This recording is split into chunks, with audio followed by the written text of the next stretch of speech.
السلام علیکم ورحمۃ اللہ وبرکاتہ۔ قیامت کب آئے گی؟ یہ سوال عام طور پر ذہنوں میں ابھرتا ہے، قیامت کب آئے گی؟ لیکن اس کا علم اللہ تعالی نے کسی کو نہیں دیا، تاہم اللہ کے رسول صلی اللہ علیہ وسلم نے بہت اہتمام سے اس کی نشانیاں بیان فرمائی، بہت طویل بیانات میں اس کے بارے میں وضاحتیں فرمائی، تاکہ امت قیامت سے پہلے رونما ہونے والے فتنوں سے بچ جائے۔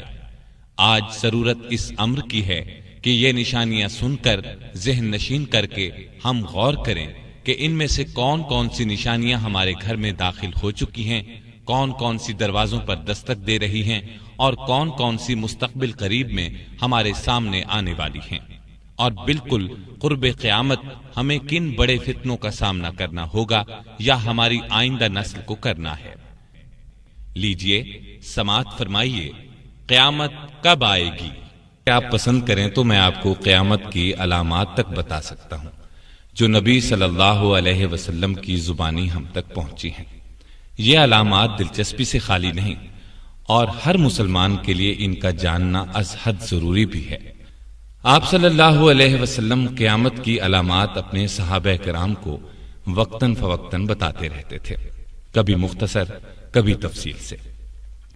آپ نے قیامت کی علامات بیان کرنے کا کس قدر اہتمام فرمایا، اس کا اندازہ مسلم شریف کی اس حدیث سے لگایا جا سکتا ہے۔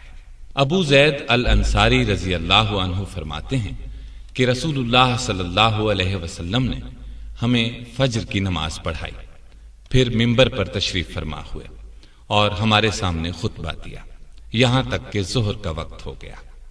پھر آپ نے ممبر سے اتر کر ظہر کی نماز پڑھائی، پھر ممبر پر تشریف لے گئے اور ہمیں خطبہ دیتے رہے، یہاں تک کہ عصر کا وقت ہو گیا۔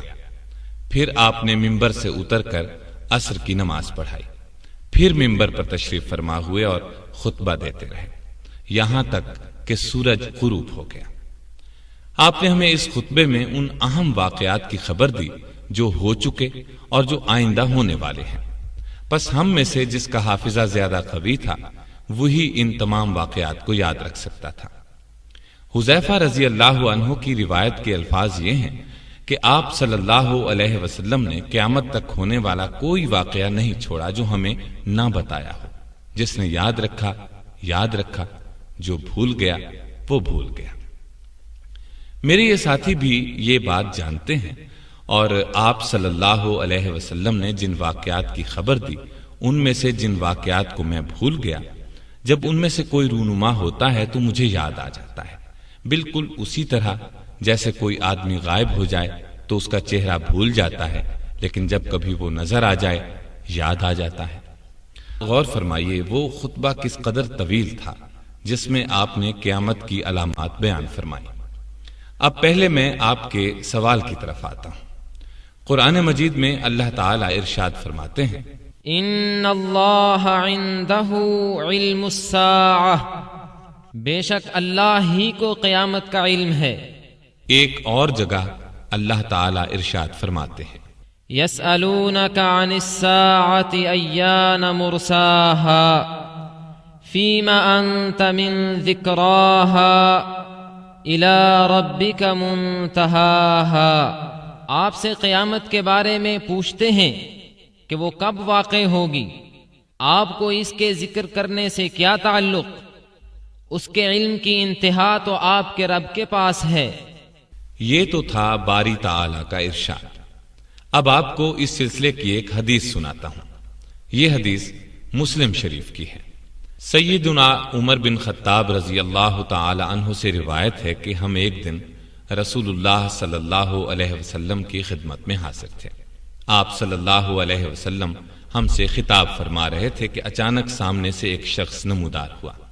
اس کے کپڑے نہایت سفید اور بال بہت ہی زیادہ سیاہ تھے، اور اس پر سفر کا کوئی اثر بھی معلوم نہیں ہوتا تھا۔ اس کے ساتھ یہ بات بھی تھی کہ ہم میں سے کوئی اسے جانتا بھی نہیں تھا۔ وہ حاضرین کے حلقے میں سے گزرتا ہوا رسول اللہ صلی اللہ علیہ وسلم کے سامنے دو زانو ہو کر بیٹھ گیا۔ اس نے اپنے گھٹنے رسول اللہ صلی اللہ علیہ وسلم کے گھٹنوں سے ملا دیے، اپنے ہاتھ حضور صلی اللہ علیہ وسلم کی رانوں پر رکھ دیے اور کہا، اے محمد صلی اللہ علیہ وسلم مجھے بتائیے اسلام کیا ہے؟ آپ نے فرمایا اسلام یہ ہے کہ تم گواہی دو اللہ کے سوا کوئی معبود نہیں، محمد اللہ کے رسول ہیں، اور نماز قائم کرو اور زکوٰۃ ادا کرو اور ماہ رمضان کے روزے رکھو، اگر بیت اللہ کے حج کی طاقت رکھتے ہو تو حج کرو۔ اس اجنبی نے آپ صلی اللہ علیہ وسلم کا یہ جواب سن کر کہا آپ نے سچ کہا۔ عمر رضی اللہ تعالیٰ عنہ جو اس حدیث کے راوی ہیں فرماتے ہیں کہ اس کی بات سن کر ہمیں تعجب ہوا کہ یہ شخص خود پوچھتا ہے اور تصدیق بھی کرتا ہے۔ اس کے بعد اس نے پوچھا اب مجھے بتائیے ایمان کیا ہے؟ آپ صلی اللہ علیہ وسلم نے فرمایا ایمان یہ ہے کہ تم اللہ، اس کے فرشتوں، اس کی کتابوں، اس کے رسولوں اور قیامت کے دن کو حق جانو اور مانو، ہر خیر اور شر کو بھی حق جانو اور مانو۔ اس نے کہا آپ نے سچ فرمایا۔ اس کے بعد اس اجنبی نے پوچھا آپ مجھے بتائیے احسان کیا ہے؟ آپ نے فرمایا احسان یہ ہے کہ اللہ کی بندگی تم اس طرح کرو گویا تم اس کو دیکھ رہے ہو، کیونکہ اگرچہ تم اس کو نہیں دیکھتے لیکن وہ تو تمہیں دیکھ رہا ہے۔ پھر اس نے پوچھا مجھے قیامت کے بارے میں بتائیے کہ کب واقع ہوگی؟ آپ نے اس کے جواب میں فرمایا جس سے یہ سوال کیا جا رہا ہے وہ اس سوال کرنے والے سے زیادہ نہیں جانتا۔ پھر اس نے کہا مجھے اس کی کچھ نشانیاں ہی بتائیے۔ آپ صلی اللہ علیہ وسلم نے فرمایا اس کی ایک نشانی تو یہ ہے کہ لونڈی اپنی مالکہ اور آقا کو جنے گی۔ ایک نشانی یہ ہے کہ تم دیکھو گے جن کے پاؤں میں جوتا اور تن پر کپڑے نہیں ہیں اور جو تنگ دست اور بکریاں چرانے والے ہیں وہ بڑی بڑی عمارتیں بنانے لگیں گے اور اس میں ایک دوسرے پر بازی لے جانے کی کوشش کریں گے۔ عمر رضی اللہ تعالی عنہ فرماتے ہیں کہ یہ باتیں کر کے وہ اجنبی چلا گیا۔ پھر کچھ عرصہ گزرنے پر آپ صلی اللہ علیہ وسلم نے مجھ سے فرمایا اے عمر کیا تم جانتے ہو وہ سوال کرنے والا کون تھا؟ میں نے عرض کیا اللہ اور اس کا رسول ہی زیادہ جاننے والے ہیں۔ آپ صلی اللہ علیہ وسلم نے فرمایا وہ جبریل تھے، تمہاری اس مجلس میں اسی لیے آئے تھے کہ تم لوگوں کو تمہارا دین سکھا دیں۔ یہ حدیث بخاری میں بھی ہے۔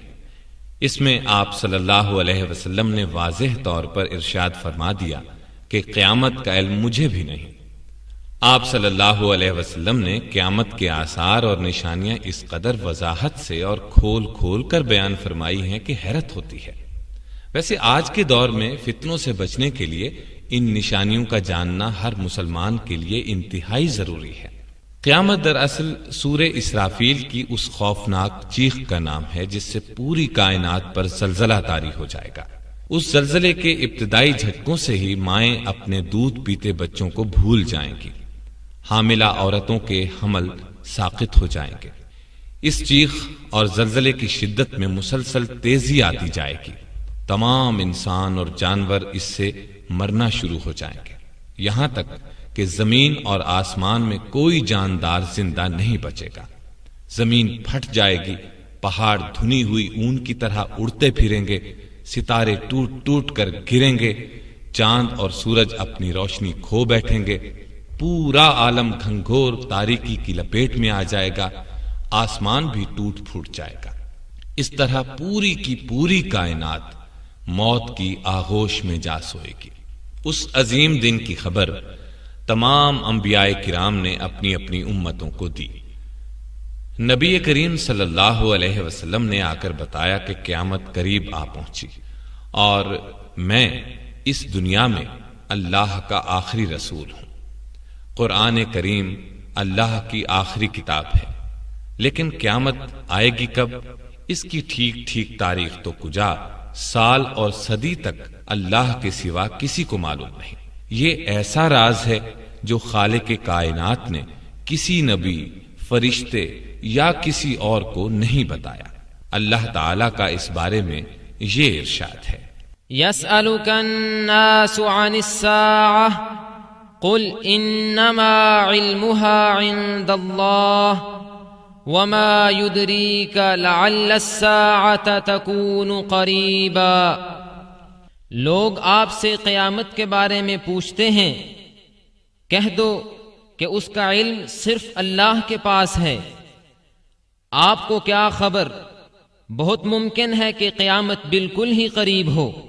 اب اس سلسلے کی احادیث بیان کرتا ہوں۔ احادیث بیان کرنے کے بعد قیامت کی نشانیوں کو ایک ترتیب سے بتاؤں گا، یعنی زمانے کے لحاظ سے بیان کروں گا تاکہ یہ بات ذہن میں آ جائے کہ کون کون سی نشانیاں پہلے نظر آئیں گی، کون سی اس کے بعد۔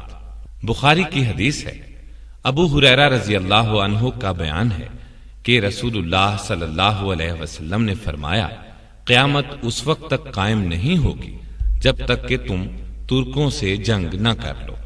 ان کی آنکھیں چھوٹی، چہرے سرخ اور ناکیں چھوٹی اور چپٹی ہوں گی۔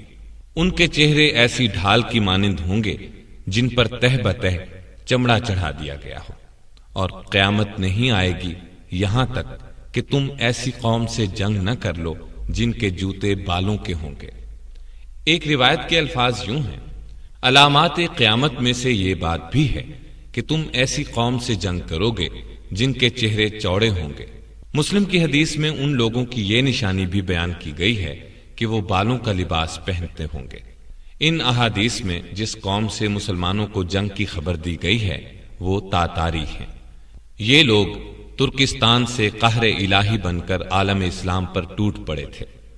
اس قوم کی جتنی تفصیلات نبی صلی اللہ علیہ وسلم نے بیان فرمائی تھی وہ سب حرف بحرف دیکھنے میں آئیں۔ یہ فتنہ 656 ہجری میں عروج پر پہنچا، جبکہ تاتاریوں کے ہاتھوں بغداد تباہ ہوا۔ انہوں نے بنو عباس کے آخری خلیفہ مستعصم کو قتل کر ڈالا اور عالم اسلام کے بیشتر ممالک تہس نہس کر دیے۔ مسلم شریف کی شرح لکھنے والے امام نووی رحمہ اللہ نے وہ دور اپنی آنکھوں سے دیکھا ہے، کیونکہ ان کی ولادت 621 ہجری میں اور وفات 676 ہجری میں ہوئی۔ چنانچہ مسلم کی شرح میں وہ ان احادیث کے بارے میں بیان فرماتے ہیں۔ یہ سب پیش گوئیاں رسول اللہ صلی اللہ علیہ وسلم کا معجزہ ہیں، کیونکہ ان ترکوں سے جنگ ہو کر رہی۔ وہ سب صفات ان میں موجود ہیں جو رسول اللہ صلی اللہ علیہ وسلم نے بیان فرمائی۔ ان کی آنکھیں چھوٹی، چہرے سرخ، ناکیں چھوٹی اور چپٹی، چہرے چوڑے ہیں اور ایسی ڈھال کی طرح ہیں جن پر تہ بتہ چمڑا منڈ دیا گیا ہو۔ بالوں کے جوتے پہنتے ہیں۔ غرض یہ ان تمام صفات اور نشانیوں کے ساتھ ہمارے زمانے میں موجود ہیں۔ مسلمانوں نے ان سے بارہا جنگ کی ہے اور اب بھی کر رہے ہیں۔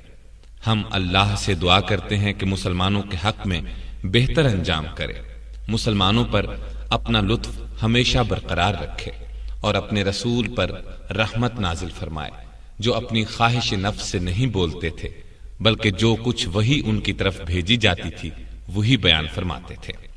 بہت خوب، یہ باتیں سن کر ایک عجیب سا مزہ آ رہا ہے۔ میں زندگی میں یہ باتیں پہلی بار سن رہا ہوں۔ مطلب یہ کہ یہ علامت تو پوری ہو چکی ہے۔ ہاں بالکل۔ اب سنیے، قیامت کی ایسی ہی علامات میں سے ایک علامت حجاز کی آگ۔ کیا فرمایا؟ حجاز کی آگ؟ میں سمجھا نہیں۔ میں وضاحت کرتا ہوں۔ یہ حدیث بھی بخاری اور مسلم کی ہے۔ ابو ہریرہ رضی اللہ تعالی عنہ فرماتے ہیں کہ نبی کریم صلی اللہ علیہ وسلم نے فرمایا، قیامت اس وقت تک نہیں آئے گی جب تک کہ سرزمین حجاز سے ایک آگ نہیں نکلے گی۔ وہ آگ بسرا میں اونٹوں کی گردنیں روشن کر دے گی۔ یہ بات بھی سمجھ میں نہیں آئی۔ وضاحت کرتا ہوں۔ یہ عظیم آگ تاتار کے فتنے سے قریباً 1 سال پہلے مدینہ طیبہ کے نواح میں انہی صفات کے ساتھ ظاہر ہو چکی ہے جو ان احادیث میں بیان کی گئی ہیں۔ یہ آگ جمعہ 6 جمادی الثانی 654 ہجری کو نکلی اور آگ کے بڑے سمندر کی طرح میلوں میں پھیل گئی۔ جو پہاڑ اس کی زد میں آئے ان کو اس نے راکھ بنا ڈالا۔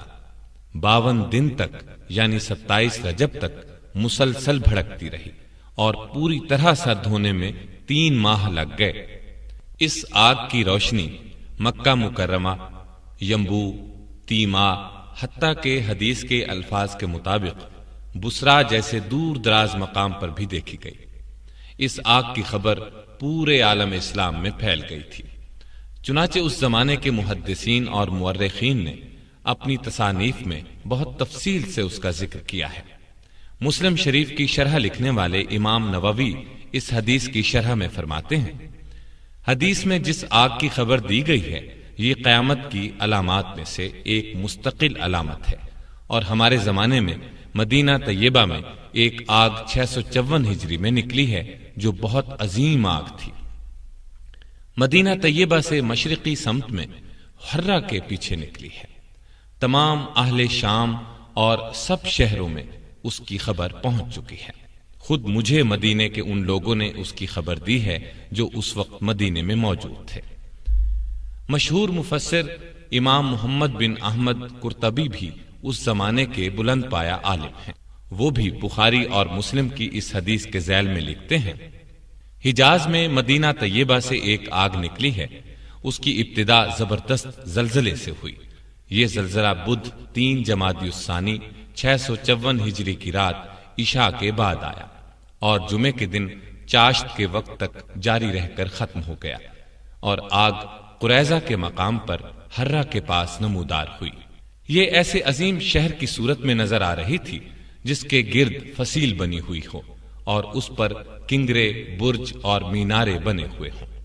کچھ ایسے لوگ بھی دکھائی دیے جو اس آگ کو ہانک رہے تھے، جس پہاڑ پر سے گزرتی تھی اس کو گرا کر راکھ بنا دیتی تھی، پگھلا دیتی تھی۔ آگ کے اس مجموعے میں سے ایک حصہ سرخ اور نیلا نہر کی صورت میں نکلتا تھا۔ اس میں بادل کی سی گرج تھی، وہ سامنے کی چٹانوں کو اپنی لپیٹ میں لے لیتا تھا اور عراقی مسافرین کے اڈے تک پہنچ جاتا تھا۔ اس کی وجہ سے راکھ ایک بڑے پہاڑ کی مانند جمع ہو گئی تھی۔ پھر آگ مدینے کے قریب پہنچ گئی، مگر اس کے باوجود مدینے میں ٹھنڈی ہوا آتی رہی۔ اس آگ میں سمندر جیسا جوش و خروش دیکھا گیا۔ میرے ایک ساتھی نے مجھے بتایا کہ میں نے اس آگ کو 5 دن کے فاصلے سے فضا میں بلند ہوتے دیکھا، اور میں نے سنا ہے وہ مکے اور بصرا کے پہاڑوں سے بھی دیکھی گئی ہے۔ اس کے بعد امام قرطبی نے لکھا ہے، یہ واقعہ رسول اللہ صلی اللہ علیہ وسلم کی نبوت کے دلائل میں سے ہے۔ اس آگ کے بارے میں محدث ابو شامہ المقدسی الدمشقی نے بھی اپنی کتاب میں قریب قریب یہی تفصیلات لکھی ہیں۔ علامہ سمہودی نے اپنی کتاب وفاء الوفا میں اس زمانے کے لوگوں کے بیانات قلم بند کیے ہیں۔ یہ کہ اس زمانے میں مدینہ طیبہ کے نواح میں آفتاب اور چاند کی روشنی دھوئیں کی کثرت کی وجہ سے اتنی دھندلی ہو گئی تھی کہ ایسا معلوم ہوتا تھا سورج اور چاند کو گرہن لگ گیا ہے۔ ابو شامہ کا بیان بھی انہوں نے نقل کیا ہے۔ وہ فرماتے ہیں، ہمارے یہاں دمشق میں اس کا یہ اثر ظاہر ہوا کہ دیواروں پر سورج کی روشنی دھندلی ہو گئی۔ ہم حیران تھے کہ اس کا کیا سبب ہے، یہاں تک کہ ہمیں اس آگ کی خبر پہنچ گئی۔ اسی زمانے کے ایک بزرگ علامہ قطب الدین قسطلانی ہیں۔ جب آگ لگی تو یہ مکہ میں تھے۔ انہوں نے اس آگ کی تحقیق میں بڑی تگ و دو کی، یہاں تک کہ اس پر ایک کتاب لکھی۔ اس میں عینی گواہوں کے بیانات قلم بند کیے۔ اس کتاب میں انہوں نے یہ عجیب واقعہ نقل کیا ہے۔ مجھے ایک ایسے شخص نے یہ بات بتائی ہے جس پر میں اعتماد کرتا ہوں۔ اس نے حرہ کے پتھروں میں سے ایک بہت بڑا پتھر اپنی آنکھوں سے دیکھا ہے۔ اس کا کچھ حصہ حرم مدینہ کی حد سے باہر تھا۔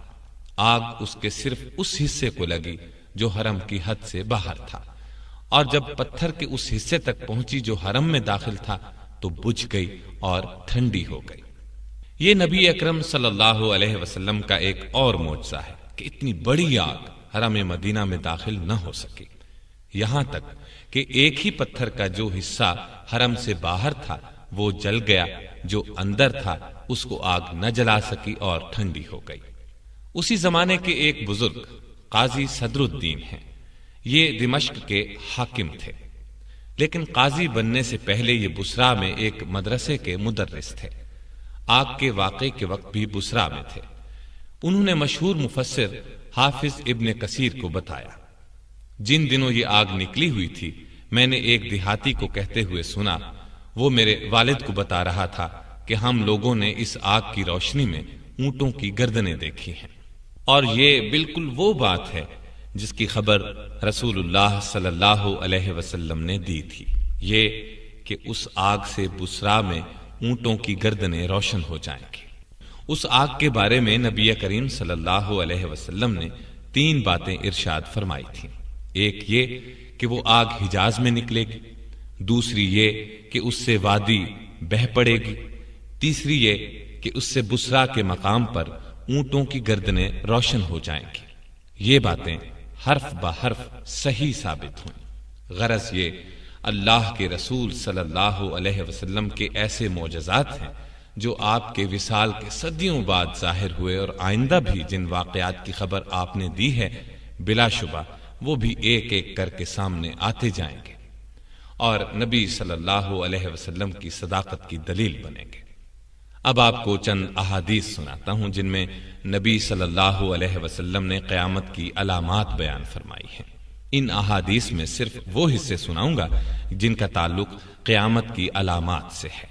سمرہ بن جندب رضی اللہ تعالی عنہ نے اپنے ایک خطبے کے دوران ایک طویل حدیث بیان کی جس میں انہوں نے فرمایا کہ پھر رسول اللہ صلی اللہ علیہ وسلم نے نماز کسوف سے فارغ ہو کر اللہ کی حمد بیان کی، کلمہ شہادت پڑھا، پھر فرمایا، اے لوگو، میں بشر ہوں اور اللہ کا رسول ہوں۔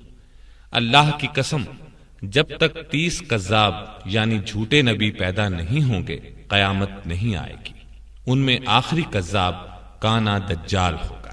جابر بن عبداللہ الانصاری رضی اللہ عنہ کا بیان ہے کہ میں نے رسول اللہ صلی اللہ علیہ وسلم کو یہ فرماتے ہوئے سنا ہے کہ میری امت میں ایک جماعت قیامت تک حق کی سربلندی کے لیے لڑتی رہے گی، یہاں تک کہ عیسیٰ ابن مریم نازل ہوں گے۔ اس جماعت کا امیر ان سے کہے گا، آئیے نماز پڑھائیے۔ عیسیٰ علیہ السلام فرمائیں گے، نہیں، اللہ نے اس امت کو اعزاز بخشا ہے، اس لیے تم ہی میں سے بعض کے امیر ہیں۔ یہ حدیث صحیح مسلم کی ہے۔ اسی جیسی ایک حدیث صحیح بخاری سے سناتا ہوں۔ ابو ہریرہ رضی اللہ تعالی عنہ سے روایت ہے کہ رسول اللہ صلی اللہ علیہ وسلم نے فرمایا، قسم ہے اس ذات کی جس کے قبضے میں میری جان ہے، وہ وقت ضرور آئے گا جب تم میں عیسیٰ ابن مریم حاکم عادل کی حیثیت سے نازل ہوں گے، صلیب کو توڑیں گے یعنی صلیب پرستی ختم کر دیں گے، خنزیر کو قتل کریں گے، جنگ کا خاتمہ کر دیں گے، مال و دولت کی ایسی فراوانی ہوگی کہ کوئی اس کو قبول نہیں کرے گا، لوگ ایسے دیندار ہو جائیں گے کہ ان کے نزدیک ایک سجدہ دنیا و ما فیہا سے بہتر ہوگا۔ اسی طرح ایک اور حدیث صحیح مسلم سے سناتا ہوں۔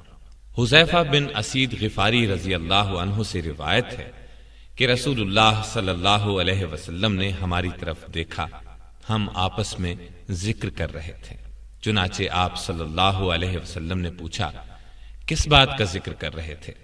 ہم نے بتایا، ہم قیامت کا ذکر کر رہے تھے۔ یہ سن کر آپ صلی اللہ علیہ وسلم نے فرمایا، قیامت اس وقت تک ہرگز نہیں آئے گی جب تک تم 10 علامات نہ دیکھ لو گے: دھواں، دابت الارض، دجال، سورج کا مغرب سے طلوع ہونا، عیسیٰ ابن مریم کا نازل ہونا، یاجوج ماجوج کا آنا، زمین میں دھنسنے کے 3 واقعات ہوں گے، ایک مشرق میں، ایک مغرب میں، ایک جزیرہ عرب میں۔ آخر میں یمن سے ایک آگ نکلے گی، وہ لوگوں کو حشر کے میدان کی طرف دھکیلے گی، اور ایک روایت کے مطابق 10ویں علامت ایک آندھی آئے گی جو لوگوں کو سمندر میں پھینک دے گی۔ صحیح مسلم کی ایک اور روایت میں ہے، ابو ہریرہ رضی اللہ تعالی عنہ سے روایت ہے کہ رسول اللہ صلی اللہ علیہ وسلم نے ارشاد فرمایا، 6 چیزوں سے پہلے نیک کاموں میں جلدی کرو: دھواں، دجال، دابت الارض، سورج کا مغرب سے طلوع ہونا، اور ایک عام اور خاص لوگوں کا فتنہ۔ تفسیر ابن کثیر میں اس دھوئیں کی وضاحت لکھی ہے کہ یہ دھواں قیامت کے بالکل نزدیک نظر آئے گا۔ یہ دھواں کفار پر چھا جائے گا اور ان کے لیے یہ دردناک عذاب ہوگا۔ اس دھوئیں سے مومنوں کو تو صرف زکام سا محسوس ہوگا، لیکن کفار اور منافقین کے یہ کانوں میں گھس جائے گا، جس سے ان کے سر ایسے گرم اور سخت ہو جائیں گے جیسے آگ پر بھون دیے گئے ہوں۔ دابت الارض کا مطلب یہ ہے کہ قیامت کے نزدیک اللہ تعالی زمین سے ایک جانور کو نکالیں گے، وہ ان سے باتیں کرے گا۔ یہ وہ وقت ہوگا جب عیسیٰ علیہ السلام کی وفات ہو چکی ہوگی اور اللہ کی نافرمانی اور کفر دنیا میں پھیل چکا ہوگا، اسلام کے اکثر حصے پر عمل چھوڑ دیا گیا ہوگا، تو اس وقت اللہ تعالیٰ اس جانور کو نکالے گا جو مومن اور کافر میں فرق کرے گا، تاکہ لوگ کفر سے باز آ جائیں۔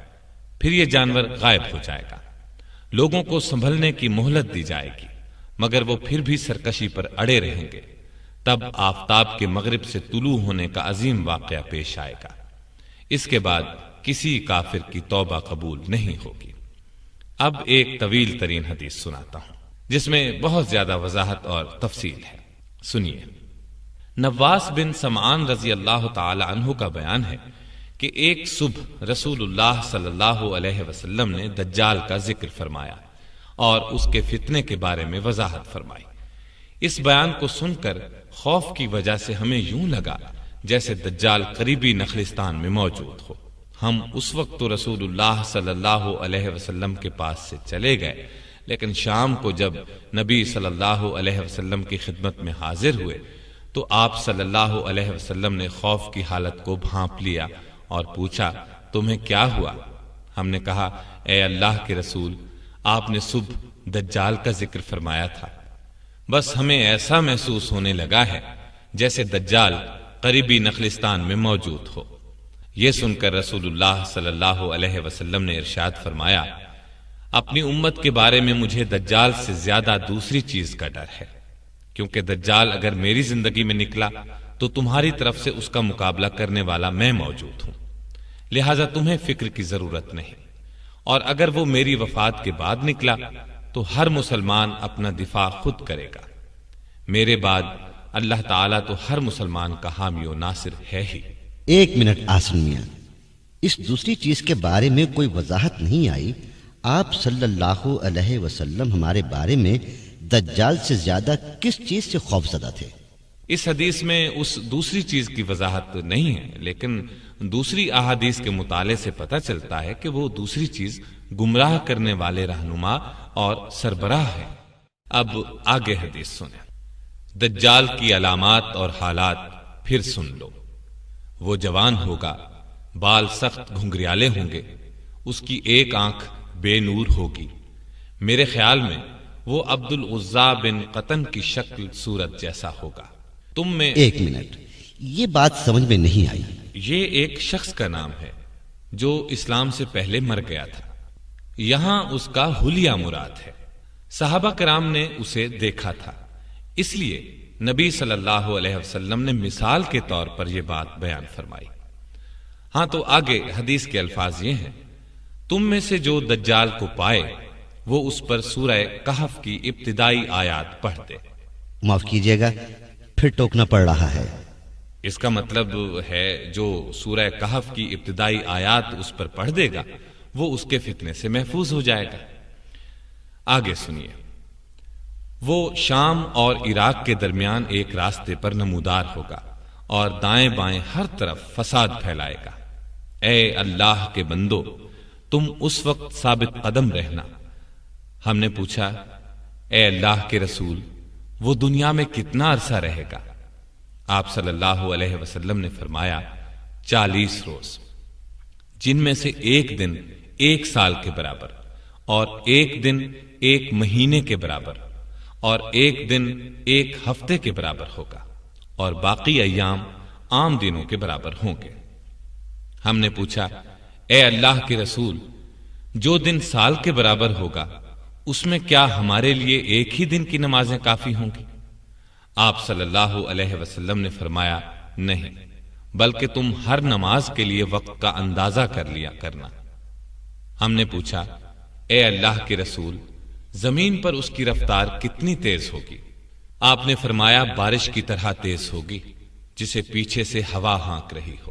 پس وہ ایک قوم کے پاس آئے گا اور ان سے کہے گا اسے رب مان لیں۔ وہ لوگ اس پر ایمان لے آئیں گے اور اس کی بات مان لیں گے۔ پھر وہ بادلوں کو حکم دے گا تو بادل بارش برسائیں گے، زمین کو حکم دے گا تو وہ نباتات اگائے گی۔ چنانچہ ان کے مویشی جو صبح چرنے گئے تھے شام کو اس حالت میں لوٹیں گے کہ ان کے کوہان خوب اونچے، تھن دودھ سے لبریز اور کوکھیں بھری ہوئی ہوں گی۔ پھر وہ ایک قوم کے پاس آئے گا اور ان سے کہے گا اسے رب مان لو۔ وہ انکار کریں گے تو دجال وہاں سے چلا جائے گا، لیکن دوسری صبح جب یہ لوگ اٹھیں گے تو ان میں قحط پھیل چکا ہوگا، ان کے مال مویشی میں سے کچھ بھی باقی نہیں بچے گا، اور دجال ایک ویران زمین سے گزرے گا تو اس سے کہے گا اپنے خزانے اگل دے، تو زمین کے خزانے نکل کر اس طرح اس کے پیچھے چلیں گے جیسے شہد کی مکھیاں اپنے بادشاہ کے پیچھے چلتی ہیں۔ پھر وہ ایک پرشباب آدمی کو بلائے گا اور اسے تلوار مار کر 2 ٹکڑے کر دے گا۔ اس کے دونوں ٹکڑوں کے درمیان اتنا فاصلہ ہوگا جتنا تیر مارنے والے اور اس کے نشانے کے درمیان ہوتا ہے۔ پھر وہ اس نوجوان کو آواز دے گا، پس وہ نوجوان زندہ ہو کر ہنستا ہوا پر رونق چہرے کے ساتھ اس کی طرف بڑھے گا۔ ابھی یہ اسی حال میں ہوگا کہ اللہ تعالی عیسیٰ ابن مریم کو بھیج دے گا۔ وہ دمشق کے مشرقی جانب سفید مینارے پر اتریں گے۔ اس وقت وہ ہلکے زرد رنگ کی 2 چادروں میں ہوں گے۔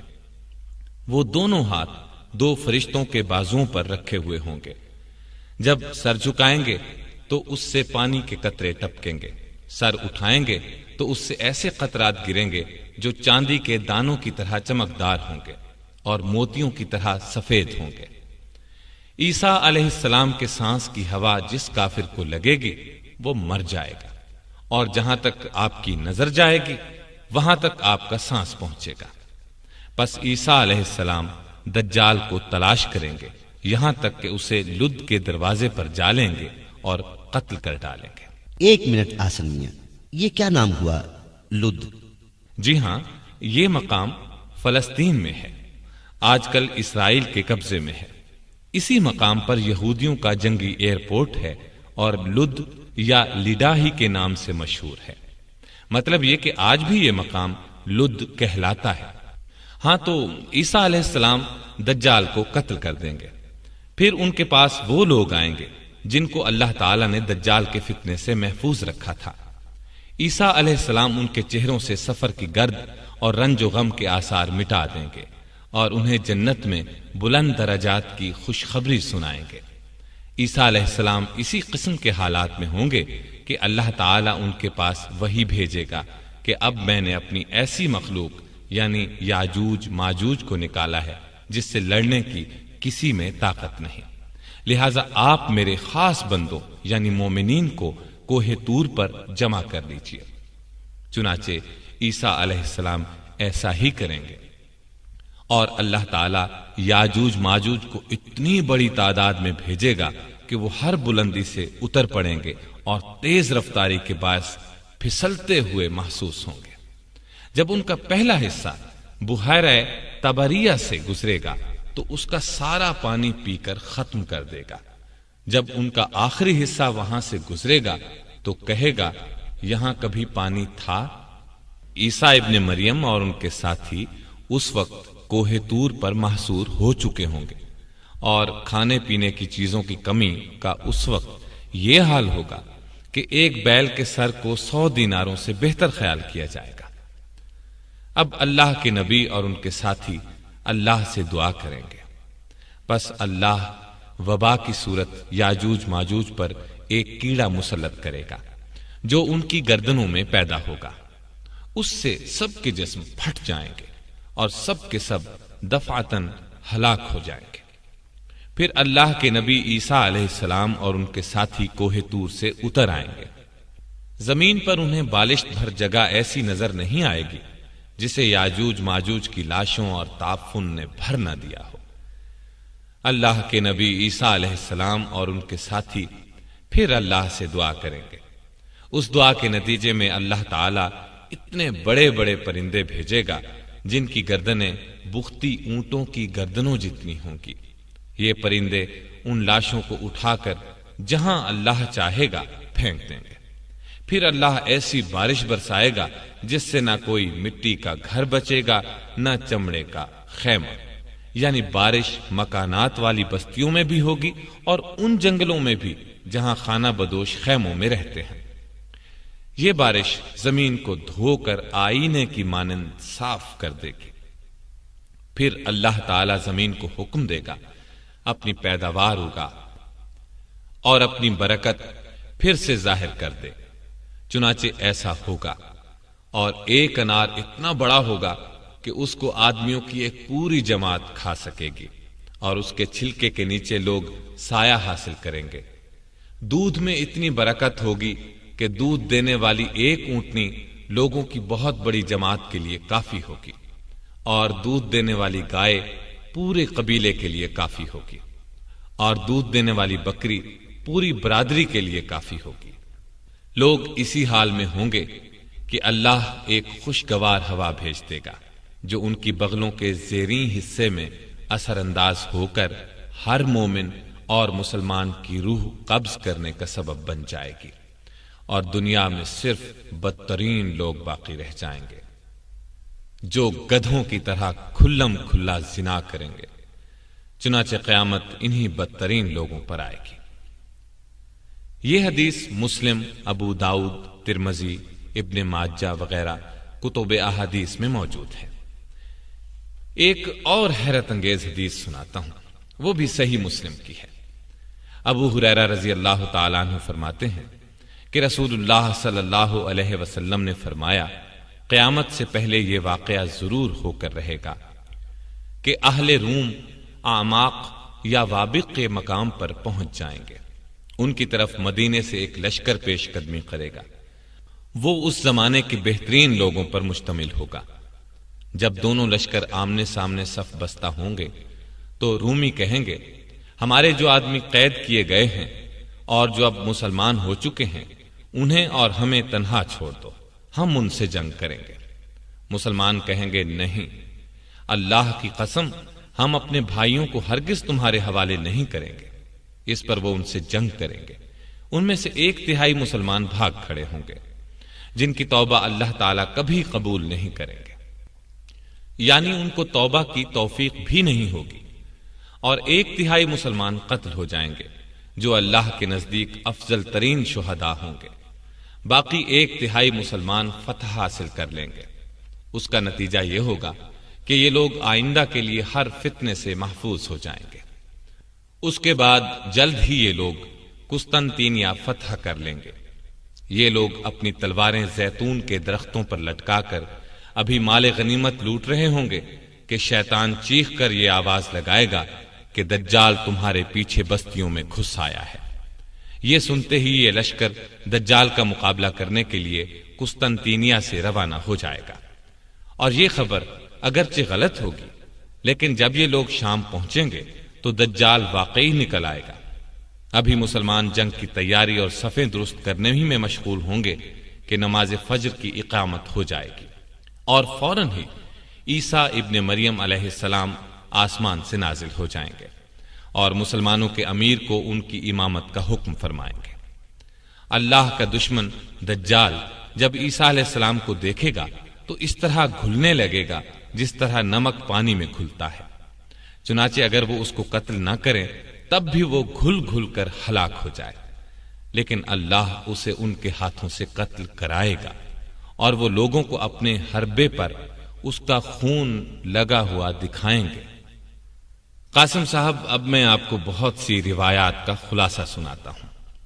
نبی صلی اللہ علیہ وسلم نے فرمایا، جب دجال نکلے تو تم ثابت قدم رہنا، میں تمہارے سامنے اس کی وہ علامات بیان کیے دیتا ہوں جو پہلے کسی نبی نے بیان نہیں کی۔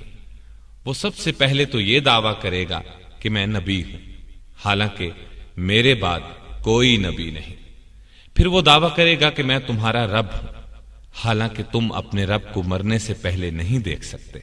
مطلب یہ کہ اس کا نظر آنا ہی اس بات کی دلیل ہوگا کہ وہ رب نہیں ہے۔ دوسرے یہ کہ وہ کانا ہوگا حالانکہ تمہارا رب کانا نہیں ہے۔ تیسرے یہ کہ اس کی دونوں آنکھوں کے درمیان کافر لکھا ہوگا جس کو ہر مومن پڑھ لے گا خواہ وہ لکھنا پڑھنا جانتا نہ بھی ہو۔ دجال کے فتنوں میں سے ایک فتنہ یہ ہوگا کہ اس کے ساتھ ایک جنت اور ایک آگ ہوگی، مگر حقیقت میں اس کی جنت آگ اور آگ جنت ہوگی۔ پس جو شخص اس کی آگ میں مبتلا ہو اس کو چاہیے کہ اللہ سے فریاد کرے اور سورہ کہف کی ابتدائی آیات پڑھے۔ ایسا کرنے سے وہ آگ اس کے لیے اسی طرح ٹھنڈی ہو جائے گی جس طرح ابراہیم علیہ السلام پر ٹھنڈی ہوئی تھی۔ اس کا ایک فتنہ یہ ہوگا کہ وہ کسی دیہاتی سے کہے گا اگر تیرے مردہ ماں باپ کو میں زندہ کر دوں تو کیا تو شہادت دے گا کہ میں تیرا رب ہوں؟ وہ کہے گا ہاں میں گواہی دوں گا۔ پس دیہاتی کے سامنے دو شیطان اس کے ماں باپ کی صورت بنا کر آئیں گے اور کہیں گے بیٹا تو اس کی پیروی کر، یہ تیرا رب ہے۔ اس کا ایک فتنہ یہ ہوگا کہ اسے اللہ کی طرف سے مومنین کی آزمائش کے لیے ایک مومن شخص پر قدرت دی جائے گی، پس وہ اس کو قتل کر دے گا اور آرے سے چیر کر اس کے دونوں ٹکڑوں کو الگ الگ ڈال دے گا۔ پھر لوگوں سے کہے گا میرے اس بندے کی طرف دیکھو، میں اسے ابھی زندہ کر دوں گا، اور یہ پھر کہے گا اس کا رب میرے سوا کوئی اور ہے۔ چنانچہ اللہ تعالیٰ اس شخص کو زندہ کر دیں گے اور خبیث دجال اس سے کہے گا بتا تیرا رب کون ہے؟ وہ کہے گا میرا رب اللہ ہے اور تو اللہ کا دشمن ہے، تو دجال ہے۔ اللہ کی قسم تیرے دجال ہونے کا جتنا مجھے آج یقین ہے اتنا پہلے کبھی نہ تھا۔ اس کا ایک فتنہ یہ ہوگا کہ وہ بادلوں کو بارش کا حکم دے گا تو وہ بارش برسائیں گے، اور زمین کو اگانے کا حکم دے گا تو وہ اگائے گی۔ اس کا ایک فتنہ یہ ہوگا کہ اس کا گزر ایک بستی سے ہوگا، بستی کے لوگ اس کو جھٹلائیں گے تو ان کے سارے مویشی ہلاک ہو جائیں گے۔ ایک اور فتنہ یہ ہوگا کہ وہ ایک بستی سے گزرے گا، وہ لوگ اس کی تصدیق کریں گے تو وہ بادلوں کو بارش کا حکم دے گا، بادل بارش برسائیں گے، اور زمین کو اگانے کا حکم دے گا تو وہ اگائے گی۔ حتیٰ کہ اسی روز شام کو جب ان کے مویشی چرنے کے بعد واپس آئیں گے تو وہ خوب موٹے ہوں گے، ان کی کوکھیں بھری ہوئی ہوں گی اور تھن دودھ سے لبریز ہوں گے۔ مکے اور مدینے کے علاوہ زمین کا کوئی حصہ ایسا نہیں ہوگا جو اس کے پاؤں کے نیچے نہ آیا ہوگا اور جس پر اس کا ظہور نہ ہوا ہو۔ البتہ جس درے سے بھی وہ مکے یا مدینے میں داخل ہونا چاہے گا فرشتے ننگی تلواریں لے کر اس کے سامنے آ جائیں گے اور وہ آگے بڑھنے کی جرت نہ کر سکے گا، چنانچہ وہ کھاری زمین کے کنارے سرخ ٹیلے پر پڑاؤ ڈال دے گا۔ اب مدینہ طیبہ میں 3 زلزلے آئیں گے جن کے باعث ہر منافق مرد اور عورت مدینے سے نکل کر دجال سے جا ملے گا۔ ان زلزلوں کے ذریعے مدینہ طیبہ منافقوں کی گندگی کو اپنے سے اس طرح نکال باہر کرے گا جیسے لوہار کی دھونکنی لوہے کا زنگ دور کر دیتی ہے۔ اسی لیے اس دن کو یوم نجات کہا جائے گا۔ یہ حالات سن کر ایک صحابیہ ام شریک رضی اللہ عنہا نے دریافت کیا اے اللہ کے رسول، اس زمانے میں عرب کہاں ہوں گے؟ یعنی عربوں کے ہوتے ہوئے دجال اس قدر فتنہ کس طرح بپا کرے گا؟ آپ صلی اللہ علیہ وسلم نے فرمایا عرب اس زمانے میں تھوڑے ہوں گے اور ان میں سے اکثر بیت المقدس میں ہوں گے۔ ان کا امام ایک صالح مرد ہوگا، یعنی امام مہدی۔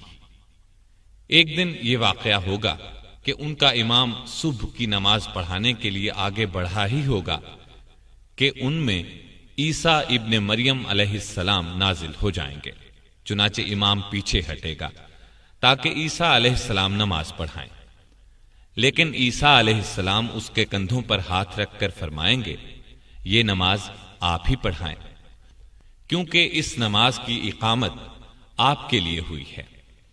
جب امام نماز پڑھا کر فارغ ہوں گے تو عیسیٰ علیہ السلام کہیں گے دروازہ کھولو، دروازہ کھول دیا جائے گا۔ اس کے دوسری طرف دجال ہوگا اور اس کے ساتھ 70,000 یہودی ہوں گے اور قیمتی موٹے کپڑے پہنے ہوں گے۔ جب دجال عیسیٰ علیہ السلام کو دیکھے گا تو اس طرح گھلنے لگے گا جیسے نمک پانی میں گھلتا ہے۔ وہ بھاگ کھڑا ہوگا۔ عیسیٰ علیہ السلام اس سے فرمائیں گے، میری ایک ضرب تیرے لیے مقدر ہو چکی ہے، اس سے تو بچ نہیں سکے گا۔ چنانچہ وہ اسے باب لد پر جا لیں گے اور قتل کر ڈالیں گے۔ پس اللہ یہودیوں کو شکست دے گا۔ اللہ کی مخلوق میں سے جس چیز کے پیچھے بھی کوئی یہودی چھپنا چاہے گا، خواہ پتھر ہو، درخت ہو یا دیوار، اس چیز کو بولنے کی طاقت عطا فرمائی جائے گی اور وہ پکارے گی، اے مومن، اے اللہ کے بندے، یہ میرے پیچھے یہودی چھپا ہوا ہے، آ کر اسے قتل کر دے۔ پھر عیسیٰ علیہ السلام زکوٰۃ کی وصولی بند کر دیں گے۔ نہ بکری کی زکوٰۃ وصول کی جائے گی، نہ اونٹ کی۔ اس کی وجہ یہ ہوگی کہ سب مالدار ہوں گے، کوئی زکوٰۃ لینے والا نہیں ہوگا۔ بغض و عداوت ختم ہو جائے گی، ہر زہریلے جانور کا زہر ختم ہو جائے گا، حتیٰ کہ چھوٹا بچہ اگر سانپ کے منہ میں ہاتھ دے دے گا تو وہ اس کو کوئی نقصان نہیں پہنچائے گا، اور چھوٹی بچی شیر کا منہ ہاتھ سے کھولے گی تو وہ اسے کچھ نہیں کہے گا۔ بکریوں کے ریوڑ میں بھیڑیا اس طرح رہے گا جیسے ان کی حفاظت کرنے والا کتا۔ زمین امن و امان سے بھر جائے گی جیسے برتن پانی سے بھر جاتا ہے، اور کلمہ سب کا ایک ہوگا، پس اللہ کے سوا کسی کی عبادت نہ کی جائے گی۔ ابن ماجہ اور مسند احمد کی ایک روایت میں یہ بھی ہے کہ اس کے بعد لوگ اپنے اپنے شہروں کو واپس ہو جائیں گے، تو اس وقت یاجوج ماجوج نکل پڑیں گے۔ ان کی تفصیل میں نواس بن سمعان والی حدیث میں بتا ہی چکا ہوں۔ اب ابو داؤد اور مسند احمد وغیرہ سے ایک حدیث اور سن لیں۔ ابو ہریرہ رضی اللہ تعالی عنہ سے روایت ہے کہ نبی اکرم صلی اللہ علیہ وسلم نے فرمایا، میرے اور عیسیٰ ابن مریم علیہ السلام کے درمیان کوئی نبی نہیں، اور وہ نازل ہوں گے۔ جب تم ان کو دیکھو تو پہچان لینا، ان کا قد و قامت میانہ، رنگ سرخ و سفید ہوگا، ہلکے زرد رنگ کی 2 چادروں میں ہوں گے، سر کے بال اگرچہ بھیگے ہوئے نہ ہوں گے تب بھی چمک اور صفائی کی وجہ سے یوں محسوس ہوگا جیسے پانی کے قطرے ٹپک رہے ہیں۔ اسلام کی خاطر کفار سے قتال کریں گے، پس صلیب توڑ ڈالیں گے، خنزیر کو قتل کریں گے اور جزیہ لینا بند کر دیں گے۔ اللہ ان کے سوا تمام ادیان و مذاہب کو ختم کر دے گا۔ انہی کے ہاتھوں دجال کو قتل کرائے گا۔ پس عیسیٰ علیہ السلام زمین میں 40 سال رہ کر وفات پائیں گے اور مسلمان ان کی نماز جنازہ پڑھیں گے۔ مسلم کی ایک روایت میں یہ بھی ہے کہ عیسیٰ علیہ السلام حج یا عمرہ یا دونوں کریں گے، اور یہ کہ تمام اہل کتاب عیسیٰ علیہ السلام کی موت سے پہلے ان کی تصدیق کریں گے، یعنی ان پر ایمان لے آئیں گے۔ ان کی وفات کے بعد مسلمان ایک شخص کو اپنا امیر چن لیں گے۔ اس امیر کی موت کے 30 سال گزرنے نہ پائیں گے کہ قرآن سینوں سے اٹھا لیا جائے گا، پہاڑ اپنے مرکزوں سے ہٹ جائیں گے، پھر ایک خوشگوار ہوا چلے گی جو مومنین کی روحیں قبض کرے گی، پھر دنیا میں صرف بدترین لوگ رہ جائیں گے، انہی پر قیامت آئے گی، سور پھونکا جائے گا۔ سور پھونکے جانے کی چند آیات سن لیں۔ یوم ينفخ في الصور ونحشر المجرمین یومئذ زرقا، جس روز سور پھونکا جائے گا اور ہم گناہ گاروں کو جمع کریں گے اور ان کی آنکھیں نیلی نیلی ہوں گی۔ فَإِذَا نُفِخَ فِي الصُّورِ فَلَا أَنْسَابَ بَيْنَهُمْ يَوْمَئِذٍ وَلَا يَتَسَاءَلُونَ، پھر جب سور پھونکا جائے گا تو نہ تو ان میں قرابتیں رہیں گی اور نہ ایک دوسرے کو پوچھیں گے۔ وَيَوْمَ يُنفَخُ فِي الصُّورِ فَفَزِعَ مَن فِي السَّمَاوَاتِ وَمَن فِي الْأَرْضِ إِلَّا مَن شَاءَ اللَّهُ وَكُلٌّ أَتَوْهُ دَاخِرِينَ۔ اور جس روز سور پھونکا جائے گا تو آسمانوں اور زمین والے سب گھبرا اٹھیں گے مگر جسے اللہ چاہے، اور سب اس کے پاس عاجز ہو کر چلے آئیں گے۔ اس کا کیا مطلب ہے مگر وہ جسے اللہ چاہے؟ مطلب یہ کہ اللہ کے محبوب بندوں کو اس وقت بھی کوئی گھبراہٹ نہیں ہوگی۔ اور سنیے، وَنُفِخَ فِي الصُّورِ فَإِذَا هُم مِّنَ الْأَجْدَاثِ إِلَىٰ رَبِّهِمْ يَنسِلُونَ قَالُوا يَا وَيْلَنَا من بعثنا من مرقدنا هذا ما وعد الرحمن وصدق المرسلون إن كانت إلا صيحة واحدة فإذا هم جميع لدينا محضرون۔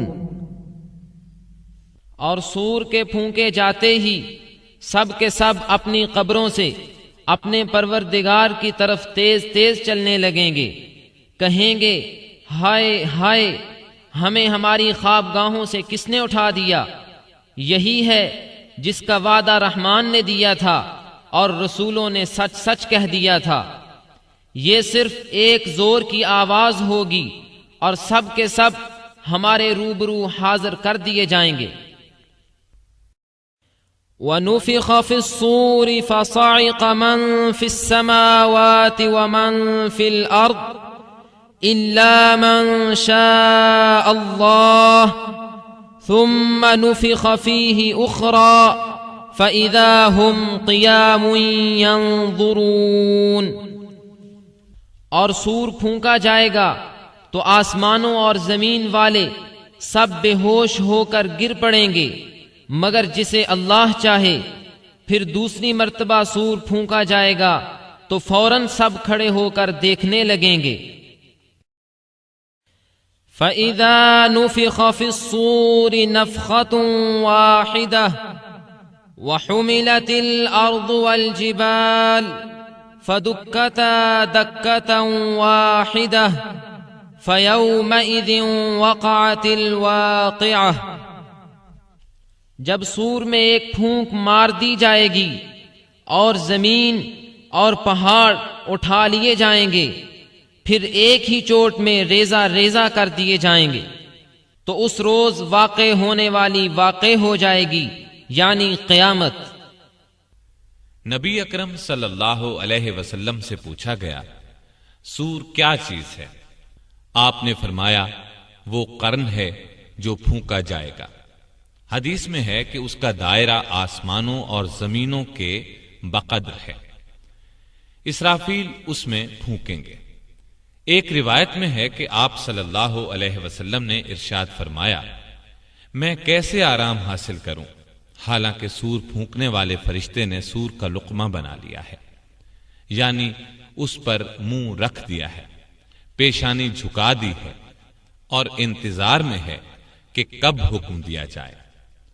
نبی اکرم صلی اللہ علیہ وسلم نے فرمایا، اس وقت لوگوں کا یہ حشر ہوگا، مارے گھبراہٹ کے آنکھیں کیری ہو رہی ہوں گی، ایک دوسرے سے چپ کے کہہ رہے ہوں گے، دنیا میں تو ہم بہت ہی کم رہے، زیادہ سے زیادہ 10 دن رہے ہوں گے۔ اللہ ان کی اس پوشیدہ بات چیت کو بھی بخوبی جانتے ہیں۔ ان میں سے ایک عاقل اور کامل آدمی کہے گا، 10 دن بھی کہاں، ہم تو صرف ایک ہی دن دنیا میں ٹھہرے۔ غرض کفار کو دنیا کی زندگی ایک خواب معلوم ہوگی۔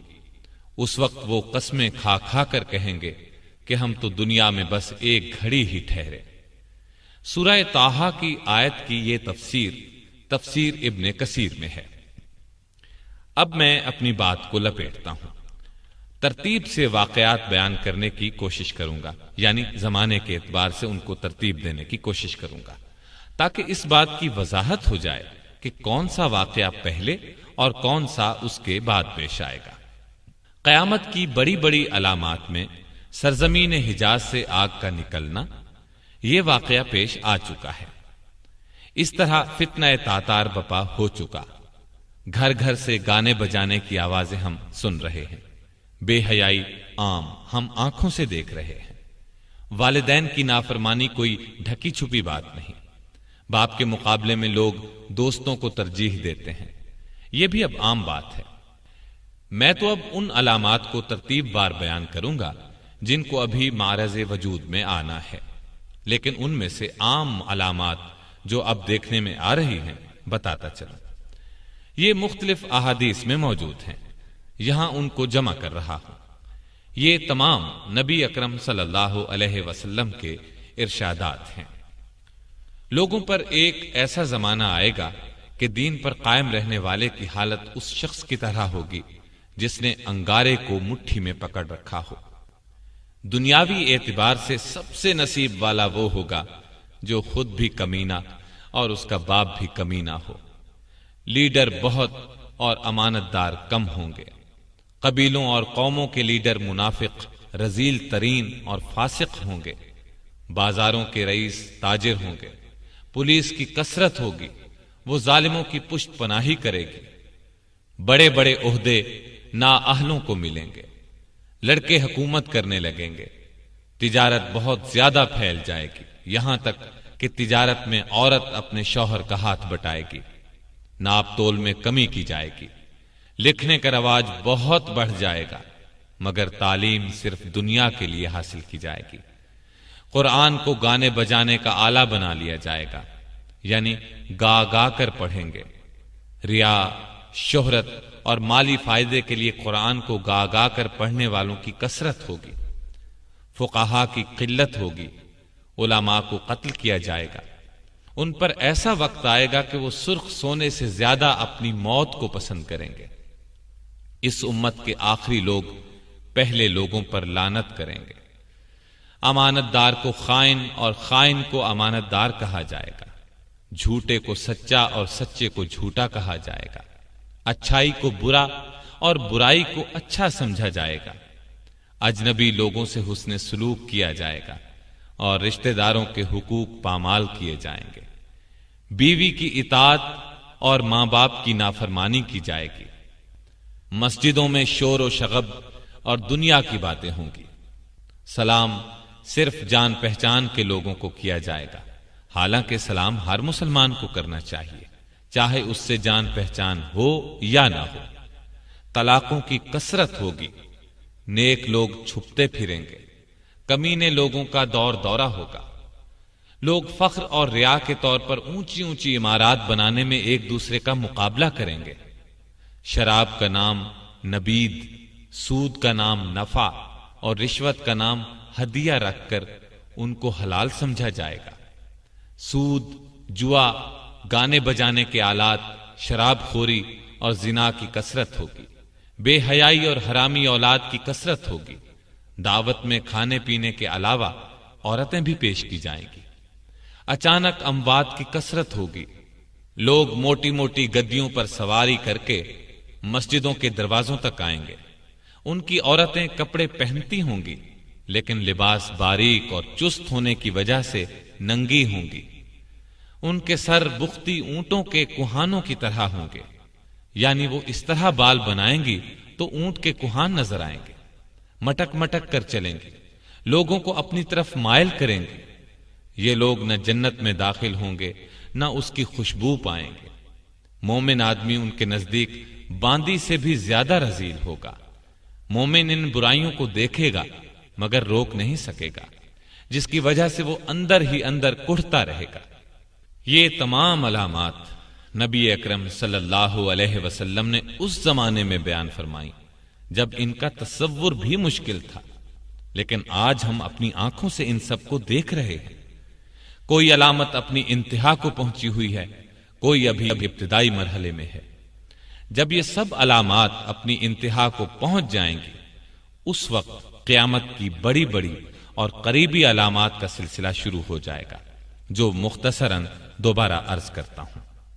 عیسیٰ علیہ السلام کی آمد سے قبل مسلمان امام مہدی کی قیادت میں رومیوں سے جنگ کریں گے اور جنگ میں قسطنطینیہ کو فتح کریں گے۔ جب یہ لوگ مال غنیمت جمع کر رہے ہوں گے تو شیطان کی طرف سے دجال کے نکل آنے کی جھوٹی خبر مشہور ہوگی۔ جب لشکر کے لوگ واپس شام پہنچیں گے تو دجال واقعی نکل آئے گا اور اس کے ساتھ 70,000 اصفہان کے یہودی ہوں گے۔ جب دجال کا فتنہ اپنے عروج پر ہوگا تو اس وقت عیسیٰ علیہ السلام کا دمشق کی مشرقی سمت سفید مینارے پر فجر کے وقت نزول ہوگا۔ عیسیٰ علیہ السلام دجال کا تعاقب کریں گے اور اسے لد کے مقام پر قتل کریں گے۔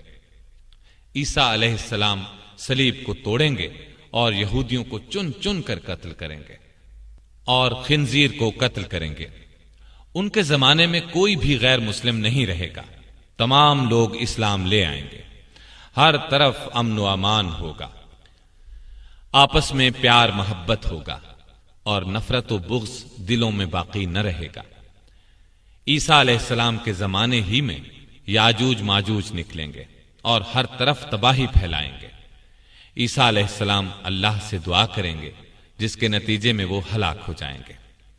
عیسیٰ علیہ السلام اس دنیا میں 40 سال اور ایک روایت کے مطابق 45 سال رہیں گے۔ ان کے زمانے میں پوری دنیا میں ایک بھی کافر نہیں رہے گا، جہاد موقوف ہو جائے گا، نہ خراج وصول کیا جائے گا اور نہ جزیہ، مال و زر کی فراوانی ہوگی۔ جب آپ کی وفات ہوگی تو مسلمان آپ کی نماز جنازہ پڑھیں گے اور آپ کو دفن کریں گے۔ عیسیٰ علیہ السلام کی وفات کے بعد ایک جانور زمین سے نکلے گا جو لوگوں سے باتیں کرے گا۔ اس کے بعد زمین میں دھنس جانے کے 3 واقعات ہوں گے، ایک مشرق میں، دوسرا مغرب میں اور تیسرا جزیرہ عرب میں۔ قیامت کی ایک بہت بڑی علامت یہ ہوگی کہ سورج ایک روز مغرب سے طلوع ہوگا، جسے دیکھتے ہی تمام کافر ایمان لے آئیں گے، لیکن اس علامت کے ظاہر ہونے کے بعد کسی کا ایمان لانا قبول نہیں کیا جائے گا اور گناہ گار مسلمانوں کی اس وقت کی توبہ بھی قبول نہ ہوگی۔ ایک خوشگوار ہوا چلے گی، وہ تمام مومنین کی روحیں قبض کر لے گی اور کوئی مومن پوری دنیا میں زندہ نہیں رہ جائے گا۔ پھر دنیا میں صرف بدترین لوگ رہ جائیں گے، وہ گدھوں کی طرح کھلم کھلا زنا کریں گے، پھر پہاڑ دھن دیے جائیں گے، بالآخر انہی بدترین لوگوں پر قیامت آئے گی۔ زمین نیچے سے اوپر تک کپ کپائے گی اور جتنے مردے اس میں ہیں سب کو نکال باہر کرے گی۔ پہاڑ اس دن دھنی ہوئی روئی کے گالوں کی طرح اڑتے پھریں گے، زمین لپیٹ دی جائے گی۔ اس دن ہر نیک اور بد کا انجام ظاہر ہو جائے گا۔ اللہ تعالی ہمیں اپنے فضل و کرم سے اس دن کی سختیوں سے بچائے، آمین۔